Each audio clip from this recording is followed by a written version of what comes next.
माध्यमिक शिक्षा मंडल द्वारा प्रसारित प्रश्न बैंक पर आधारित टेस्ट एवं अभ्यास कार्य आदर्श आंसर सहित कक्षा 11वीं इतिहास विषय से चैप्टर 2 लेखन कला और शहरी जीवन। माध्यमिक शिक्षा मंडल भोपाल द्वारा जारी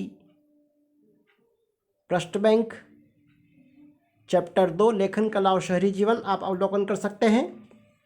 यहाँ पर जितने भी प्रश्न आपको दिखाई दे रहे हैं इनके आदर्श आंसर आपको इसी वीडियो में मिलेंगे और उपलब्ध लिंक पर जाकर आप स्वयं टेस्ट एवं अभ्यास कार्य में पार्टिसिपेट करके अपना स्वमूल्यांकन भी कर सकते हैं। टेस्ट एवं अभ्यास कार्य प्रारंभ करने के पहले आप मेरे YouTube चैनल योर डेस्टिनेशन को जरूर सब्सक्राइब करें ताकि लेटेस्ट वीडियो की सूचना आपको समय पर मिल सके। तो शुरू करते हैं क्लास 11 चैप्टर 2 लेखन कला और शहरी जीवन। सबसे पहले आपको अपना नाम ऐड करना है, तत्पश्चात पिता का नाम, संस्था का नाम और मोबाइल नंबर ऐड करना है। अब हम शुरू कर रहे हैं। हमारा पहला क्वेश्चन है बहुविकल्प प्रश्न। विश्व में शहरी जीवन की शुरुआत सबसे पहले कहाँ हुई? चीन में, भारत में, मेसोपोटामिया में या मिस्र में? तो इसका राइट आंसर है मेसोपोटामिया में। जैसा कि आप फीडबैक में देख पा रहे हैं, विश्व में शहरी जीवन की शुरुआत सबसे पहले मेसोपोटामिया में हुई थी। यहाँ पर आप एक और महत्वपूर्ण बात भी याद रखिएगा, मेसोपोटामिया का आधुनिक नाम इराक है ना। यह भी वस्तुनिष्ठ आपका प्रश्न बैंक पे दे रखा है तो आपको पता होना चाहिए मेसोपोटामिया का आधुनिक नाम इराक है। या कभी यूँ आ सकता है इराक का प्राचीन नाम क्या है? इराक का प्राचीन नाम मेसोपोटामिया है। ओके, नेक्स्ट क्वेश्चन है आपका, ओल्ड टेस्टामेंट किस पुस्तक का भाग है? बाइबल, कुरान, गीता या रामायण? तो राइट आंसर है बाइबल। विश्व की प्रथम कानून संहिता का निर्माण किसने कराया था? जिब्रिलियम, हम्मुराबी, नेबूचद्रेदार या इनमें से कोई नहीं? तो राइट आंसर है हम्मुराबी। बहुत ही महत्वपूर्ण क्वेश्चन आपका तैयार हो रहा है। विश्व की प्रथम कानून संहिता का निर्माण हम्मुराबी ने, जो बेबीलोन का एक महान शासक था, ने किया था। हम्मुराबी के कानूनी संग्रह को विधि संहिता के नाम से भी जाना जाता है। 1902 ईस्वी में एक फ्रांसीसी पुरातत्वविद को सूसा अर्थात ईरान की खुदाई में हम्मुराबी की विधि संहिता प्राप्त हुई थी। विधि संहिता पेरिस के लूवरे संग्रहालय में आज भी सुरक्षित रखी गई है। इस विधि संहिता में 3600 पंक्तियों में इसको लिपिबद्ध किया गया है और इसमें 285 धाराएं हैं। प्रमुख धाराएं निम्नांकित है। कानून अमीर व गरीब सभी के लिए समान था। कानून को कोई भी अपने हाथ में नहीं ले सकता था। अपराधी को सजा देने का काम सरकार का था। सभी प्रकार के ठेकों के नियम निर्धारित कर दिए गए। मुआवजा देने की प्रथा चालू की गई और ब्याज की दरें भी निर्धारित कर दी गई। वारका शीर्ष क्या है? मूर्तिकला है, चित्रकला है, संगीत कला है या इनमें से कोई नहीं? तो वारका शीर्ष एक मूर्तिकला है। वारका शीर्ष सफ़ेद संगमरमर की एक मूर्ति है जिसमें स्त्री का एक चेहरा बतलाया गया है जो काफ़ी सुंदर है। तो यह मूर्तिकला के अंतर्गत आता है। तो वारका शीर्ष क्या है? एक मूर्तिकला है। स्टेपी क्या है? एक राज्य, एक देश, घास का मैदान या इनमें से कोई नहीं? तो स्टेपी घास के मैदान को स्टेपी कहा जाता है। ठीक है, जब आप आगे इस्लाम का उदय विस्तार पढ़ेंगे तो वहाँ पर भी यह शब्द आएगा स्टेपी। तो वहाँ पर इसको नखलिस्तान कहा जाता है। हरे भरे क्षेत्र को नखलिस्तान कहा जाता है। और सामान्यतः स्टेपी किसे कहा जाता है? तो हरे भरे क्षेत्र को या घास के मैदान को स्टेपी प्रदेश कहा जाता है। मेसोपोटामिया के लोगों का मुख्य व्यवसाय क्या था? कृषि एवं पशुपालन, उद्योग धंधे, व्यापार एवं वाणिज्य, इनमें से कोई नहीं? तो राइट आंसर है कृषि एवं पशुपालन। मेसोपोटामिया के लोगों का मुख्य व्यवसाय कृषि एवं पशुपालन था। आगे भी आपका एक प्रश्न आएगा, मेसोपोटामिया के लोगों का आर्थिक जीवन पर प्रकाश डालिए, आर्थिक जीवन की विशेषताएं लिखिए। तो आप इन्हीं बिंदुओं पर अपनी कलम चला सकते हैं, कृषि, पशुपालन, उद्योग धंधे, व्यापार वाणिज्य। ओके, यह सभी आर्थिक जीवन की विशेषता ही है। नेक्स्ट क्वेश्चन है आपका, रिक्त स्थानों की पूर्ति कीजिए। कुम्हार के चाक का प्रयोग सर्वप्रथम किया था, कहाँ हुआ था सर्वप्रथम, भारत में या मेसोपोटामिया में? तो कुम्हार के चाक का प्रयोग सर्वप्रथम मेसोपोटामिया में हुआ है। नेक्स्ट क्वेश्चन है आपका, राजा जिम्रियल का महल नगर में स्थित था, मारी या लारी? तो राइट आंसर है मारी, मारी नगर में स्थित था। आपको यहाँ पे बता दूं, मारी जो नगर है यह व्यापारिक दृष्टि से एक महत्वपूर्ण नगर भी माना जाता है। मेसोपोटामिया के लोग किस पर लिखा करते थे, पेड़, ताम्रपत्र, मिट्टी की पट्टिकाएं या कागज़ पर? तो मेसोपोटामिया के जो लोग लिखा करते थे मिट्टी की पट्टिकाओं पर लिखा करते थे। अभी आप आगे पढ़ेंगे लेखन कला के विकास के बारे में, तब हम पट्टिकाओं के बारे में, मिट्टी की पट्टिकाओं के बारे में वहाँ पर हम और एक्स्ट्रा जानकारी हासिल करेंगे। अगला क्वेश्चन है आपका, एक शब्द या एक वाक्य में उत्तर दीजिए। क्वेश्चन है आपका, जिगुरात क्या है? मेसोपोटामिया में विशाल मंदिर जो सीढ़ीदार पिरामिड के आकार के होते थे उन्हें जिगुरात कहा जाता था। ओके, यह अभी तक हम जितने भी क्वेश्चन कर रहे हैं एक एक अंक के क्वेश्चन हैं आपके। नेक्स्ट क्वेश्चन है आपका, एम्फोरा किसे कहते हैं? तो शराब, जैतून का तेल तथा अन्य तरल पदार्थों की ढुलाई जिन मटकों या कंटेनरों में की जाती है उन्हें एम्फोरा कहा जाता है। तो ये भी आप राइट डाउन कर लीजिएगा। अगला क्वेश्चन है आपका, प्रिंसिपेट से क्या आशय है? तो 27 ईसा पूर्व में ऑगस्टस ने जो राज्य स्थापित किया था उसे प्रिंसिपेट कहा जाता है। ओके, ऑगस्टस ने जो राज्य स्थापित किया था 27 ईसा पूर्व में उसे प्रिंसिपेट कहा जाता है। अगला प्रश्न है आपका, क्यूनिफॉर्म का क्या अर्थ होता है? तो क्यूनिफॉर्म शब्द लातीनी भाषा का शब्द है। क्यूनिस जिसका अर्थ खूंटी होता है और फार्मा शब्द जिसका अर्थ आकार होता है। इस प्रकार क्यूनिफॉर्म का शाब्दिक अर्थ कीलाकार होता है। यदि एग्जाम में आए तो आप क्यूनिफॉर्म का शाब्दिक अर्थ कीलाकार होता है इतना भी लिख दीजिएगा तो पर्याप्त है। जो कीलाकार लिपि है, मेसोपोटामिया की जो लिपि है वो कौन सी लिपि है? उसको कीलाकार लिपि कहा जाता है। ओके, और वह क्यूनिफॉर्म के नाम से भी जानी जाती है। अब जो आपके क्वेश्चन शुरू हो रहे हैं यह 3 अंक और 5 अंक के क्वेश्चन हैं। एक से अधिक या सभी विकल्प सही हो सकते हैं। तो कीलाकार लिपि से आप क्या समझते हैं? कीलाकार लिपि के ऊपर भी क्वेश्चन बन सकता है। तो आप लिख सकते हैं, कीलाकार लिपि का विकास मेसोपोटामिया अर्थात सुमेर में हुआ था।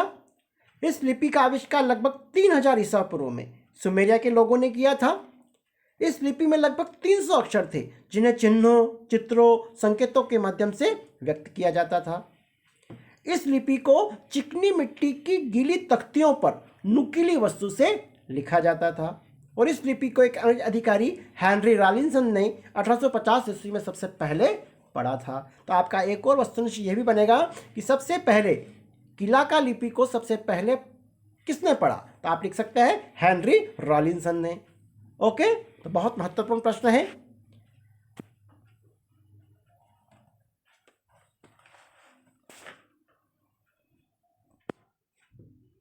अगला प्रश्न है आपका, मेसोपोटामिया सभ्यता की प्रमुख विशेषताएं कौन कौन सी थी? तो मेसोपोटामिया में आरंभ में नगर राज्य थे परंतु बाद में विशाल साम्राज्य की स्थापना होने लगी। जब मेसोपोटामिया में शुरुआत में जो नगर राज्य थे, जैसे कि हमने अभी बेबीलोन के बारे में पढ़ा है, तो यह सब एथेंस है, ये सब एथेंस नहीं है ना। तो मेसोपोटामिया में आरंभ में नगर राज्य थे परंतु बाद में विशाल साम्राज्य की स्थापना होने लगी। यहाँ पर राजतंत्रात्मक शासन प्रणाली थी। मेसोपोटामिया की जो सबसे मुख्य विशेषता थी, यहाँ पर राजतंत्रात्मक शासन प्रणाली प्रचलित थी। आज जो राजा है कल उसका बेटा होगा, है ना। इस प्रकार की जो व्यवस्था थी वो राजतंत्रात्मक शासक प्रणाली कहलाती है। मेसोपोटामिया के लोग अनेक देवी देवताओं की पूजा करते थे तथा प्रत्येक नगर में मुख्य मंदिर होता था। जैसे हमारे भारतवर्ष में होता है, सेम ऐसा कैसा मेसोपोटामिया में भी हुआ था। वो भी अनेक देवी देवताओं की पूजा करते थे। हम कह सकते हैं कि वो बहुदेववादी थे और प्रत्येक नगर में मुख्य मंदिर भी होते थे। मेसोपोटामिया के लोगों का आर्थिक जीवन संपन्न और सुखी था। यहाँ के लोगों का मुख्य व्यवसाय कृषि था। जस्ट अभी हम चर्चा कर चुके हैं, मेसोपोटामिया के लोगों का मुख्य व्यवसाय क्या है, तो कृषि है। हम्मुराबी की विधि संहिता इस सभ्यता की प्रमुख विशेषताओं में से एक मानी जाती है। हम्मुराबी की विधि संहिता के बारे में भी जस्ट अभी हमने चर्चा की है। जो आधुनिक काल का जो कानून बने हैं, तो निश्चित ये कह सकते हैं कि बहुत कुछ हमने हम्मुराबी की विधि संहिता से सीखा है। मेसोपोटामिया सभ्यता में लेखन कला का आविष्कार उसकी महत्वपूर्ण उपलब्धि थी। यहाँ पर विकसित लिपि को किलाका लिपि के नाम से जाना जाता है ना। इसके बारे में भी अभी हम चर्चा कर चुके हैं। तो ये मेसोपोटामिया सभ्यता की कुछ विशेषताएं यहाँ पर बताई गई है। यह अभी संभावित 3 अंक में दे रखा है, तो निश्चित यदि परीक्षा में भी 3 अंक में आए तो आप 3 बिंदु भी लिख सकते हैं, पर्याप्त हैं। मेसोपोटामिया के लोगों के आर्थिक जीवन की विशेषताएं बताइए, है ना। जस्ट अभी इस पर भी हम चर्चा कर चुके हैं, तो आप लिख सकते हैं यह लोग सामान्यतः कृषि एवं पशुपालन करते थे। आप चाहो तो इन दोनों बिंदुओं को अलग भी कर सकते हैं, कृषि को अलग कर सकते हैं और पशुपालन को अलग बिंदु बना सकते हैं। मेसोपोटामिया में खाद्य संसाधन प्रचुर मात्रा में उपलब्ध थे। खेती करते थे तो खेती से खाद्य संसाधन उनके वहां पर प्रचुर मात्रा में उपलब्ध थे, किंतु खनिज संसाधनों का अभाव था। इसलिए वह लकड़ी, तार, तांबा आदि निकटस्थ जो खाड़ी देश थे वहां से आयात करते थे। खाद्यान्न उत्पादन के अतिरिक्त ये लोग व्यापार एवं वाणिज्य पर भी ध्यान देते थे और यह लोग व्यापार के आयात निर्यात के लिए जलमार्ग का उपयोग करते थे, क्योंकि यह सबसे सस्ता एवं सुलभ मार्ग था। आप ऐसा कैसे सोचते हैं कि पुराने मंदिर घर जैसे रहे होंगे? तो आप लिख सकते हैं मेसोपोटामिया के प्रारंभिक मंदिर घर जैसे ही रहे थे, क्योंकि मंदिर का केंद्रीय कक्ष देवी देवता के प्रतिमा का अर्थात गर्भगृह से जुड़ा होता था। पुराने जो मंदिर होते थे वो चौकोर होते थे और जो गर्भगृह होता था जहाँ भगवान की प्रतिमा लगाई जाती है उसको गर्भगृह कहा जाता था। मंदिर में दोनों तरफ गलियारे होते थे। खुले आंगन के चारों ओर कमरे बनाए जाते थे। इन मंदिरों में देवी देवता की मूर्ति के सीधे दर्शन नहीं होते थे।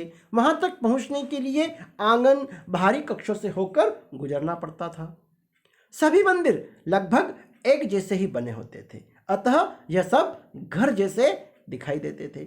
इस प्रकार के प्रश्न के आंसर आप अपने स्वविवेक से भी दे सकते हैं। अब जो क्वेश्चन शुरू हो रहे हैं 5 अंक के हैं आपके। शहरी जीवन शुरू होने के बाद कौन कौन सी नई संस्थाएं अस्तित्व में आई? आपके विचार से उनमें कौन सी संस्थाएं राजा के महल पर निर्भर थी, अर्थात राजा के अंडर में थी? तो आप लिख सकते हैं शहरी जीवन शुरू होने के बाद निम्नलिखित संस्थाएं अस्तित्व में आई: व्यापार, विनिर्माण, सेवाएं, श्रम विभाजन, खाद्य पदार्थों का संग्रहण एवं वितरण, मुद्रा निर्माण, लेखा विभाग, आयात निर्यात, परिवहन व्यवस्था, लेखन प्रणाली, साक्षरता, मंदिर, युद्धबंदी, विवाह, वास्तुकला, पशुचारक, कब्रिस्तान आदि जो संस्थाएं थी, यह नई संस्थाएं शहरी जीवन के बाद अस्तित्व में आई। इनमें से जो राजा के महल पर निर्भर थी वो व्यापार, सेवाएं, श्रम विभाजन, खाद्य पदार्थों का संग्रहण एवं वितरण, मुद्रा निर्माण, आयात निर्यात, इस पर राजा का नियंत्रण होता था। नेक्स्ट क्वेश्चन है आपका, किसानों तथा गडरियों के बीच अक्सर संघर्ष की स्थिति क्यों बनती थी?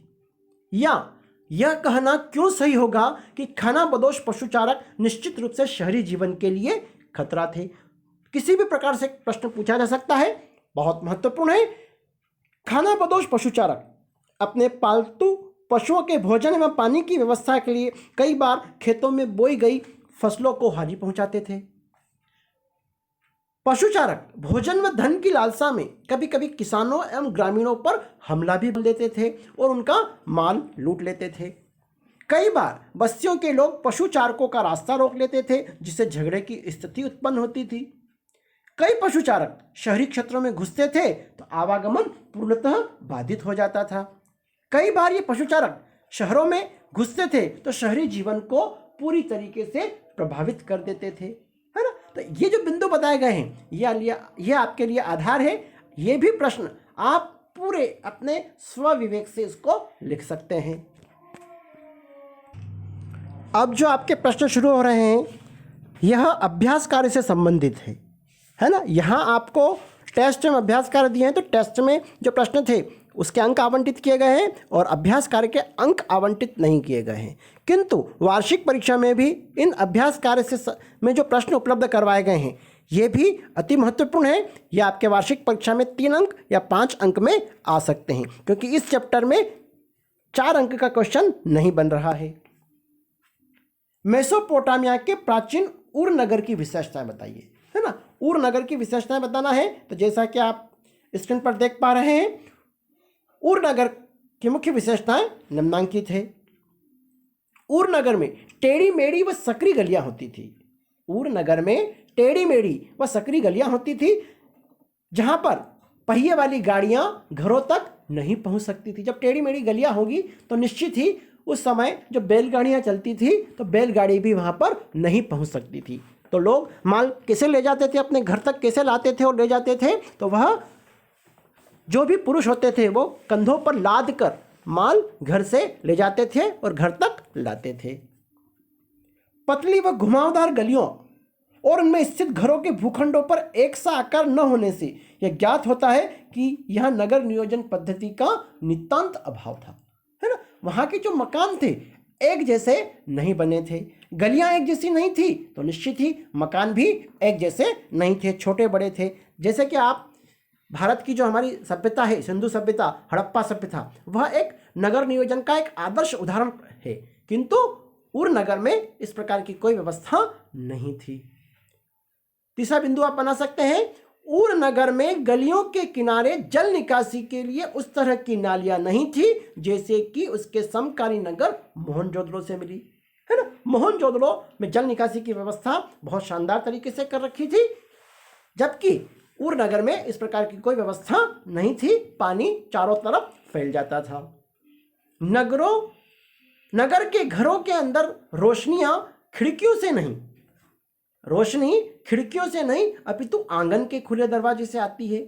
इससे घरों में रह रहे परिवारों की पारिवारिक निजता समाप्त नहीं होती थी, है ना। इसलिए यहाँ पर जो दरवाजे होते थे वो आंगन की ओर होते थे और खिड़कियां नहीं रखते थे।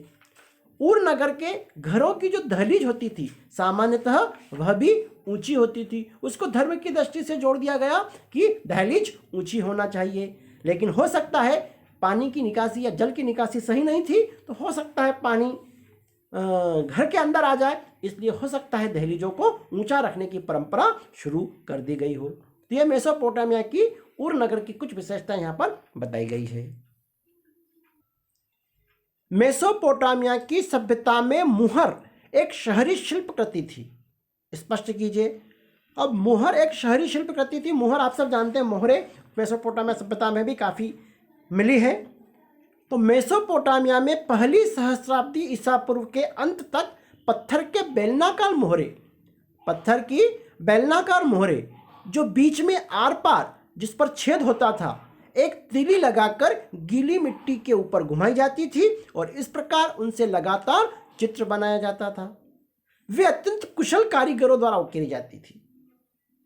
जो पत्थर की बेलनाकार मोहरे जो बनाते थे वे अत्यंत कुशल कारीगरों द्वारा बनाई जाती थी और कभी कभी उनमें ऐसे लेख होते थे जिसे मालिक का नाम, उसके इष्टदेव का नाम या उसके अपने पद की स्थिति आदि की जानकारी भी उन मोहरों में होती थी। किसी कपड़े की गठरी या बर्तन के मुंह को चिकनी मिट्टी से लीप पोत कर वह मोहर लगा दी जाती थी, जिससे उसमें अंकित दिखावट मिट्टी की सतह पर छप जाती थी, जो प्रमाणिक मानी जाती थी, है ना। कि यह जैसे कोई भी जो सामान होता था उसको एक स्थान से दूसरे स्थान पर जब पहुंचाया जाता था तो यह उसमें किसी भी प्रकार की कोई छेड़छाड़ नहीं की गई है। जहां से वह माल पहुंचाया जा रहा है तो उस प्रकार यह मोहर लगा दी जाती थी, तो ये प्रमाणिक होती थी ये भाई जहां से भेजी गई है वो सुरक्षित है ना। तो उक्त वर्णन के आधार पर हम कह सकते हैं कि मोहर एक शहरी शिल्पकृति थी। किन पुरानी कहानियों से मेसोपोटामिया सभ्यता की झलक मिलती है ना। मेसोपोटामिया सभ्यता की झलक किन कहानियों से मिलती है? तो हम दो कहानियों के बारे में यहाँ वर्णन कर रखा है आपको। यूरोप के निवासियों के लिए मेसोपोटामिया अत्यंत महत्वपूर्ण था। बाइबल के प्रथम भाग ओल्ड टेस्टामेंट की बुक ऑफ जेनेसिस में शिमार अर्थात सुमेर का वर्णन किया गया है। उनके अनुसार वहाँ ईंटों से बने अनेक नगर हैं। यूरोप के यात्री और विद्वान मेसोपोटामिया को किस प्रकार से अपने पूर्वजों की भूमि मानते थे, और जब इस क्षेत्र में पुरातात्विक खोज प्रारंभ हुई तो ओल्ड टेस्टामेंट के शाब्दिक सत्य को प्रमाणित करने का प्रयास भी किया गया है ना। जिस सुमेर के बारे में ओल्ड टेस्टामेंट में वर्णन किया गया है, ईंटों का नगर बतलाया गया है, वह सुमेर सभ्यता के बारे में या मेसोपोटामिया सभ्यता के बारे में ही कहा गया है। इसी प्रकार एक अन्य कहानी भी प्रचलित है। बाइबल के अनुसार यह जल प्लावन पृथ्वी पर संपूर्ण जीवन को नष्ट करने वाला था, है ना। चारों तरफ जल ही जल होने वाला था, किंतु ईश्वर ने जल प्लावन के बाद भी जीवन को पृथ्वी पर सुरक्षित रखने के लिए नोवा नामक एक मानव को चुना।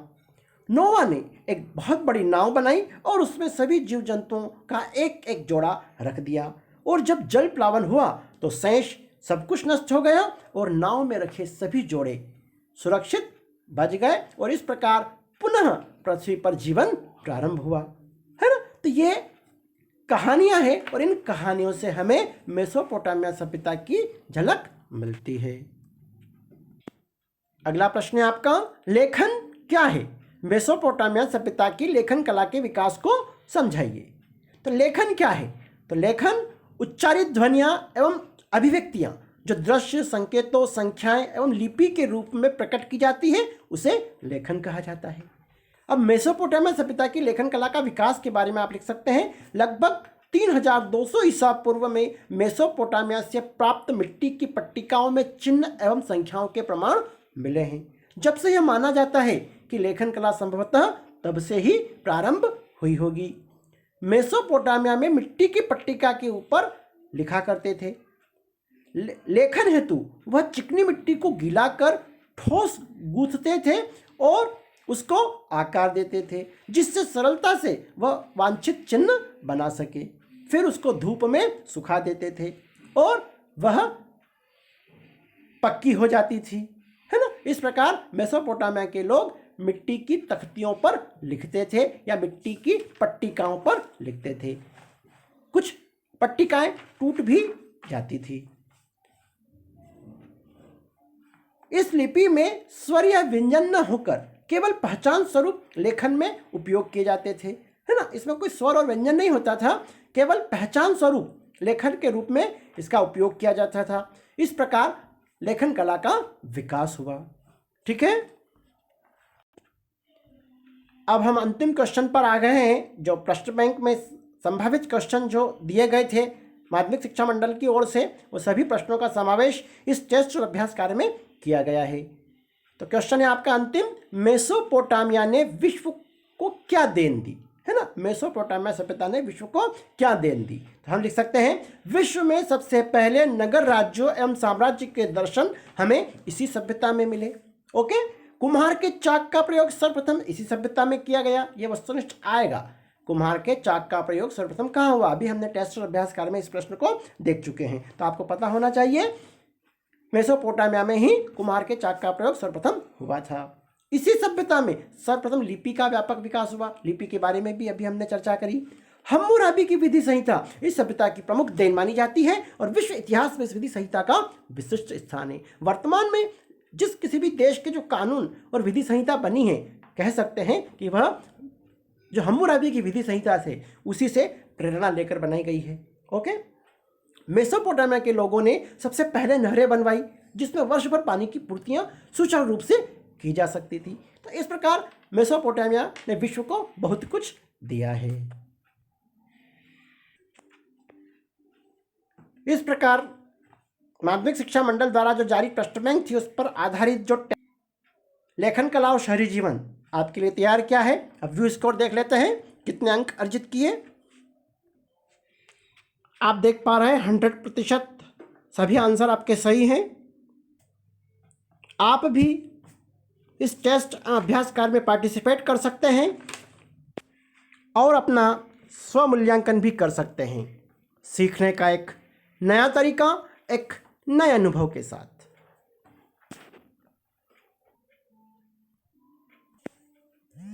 धन्यवाद। जय हिंद। बहुत जल्द माध्यमिक शिक्षा मंडल द्वारा जारी प्रश्न बैंक पर आधारित बहुविकल्प का टेस्ट आदर्श आंसर सहित उपलब्ध करवाया जाएगा। धन्यवाद।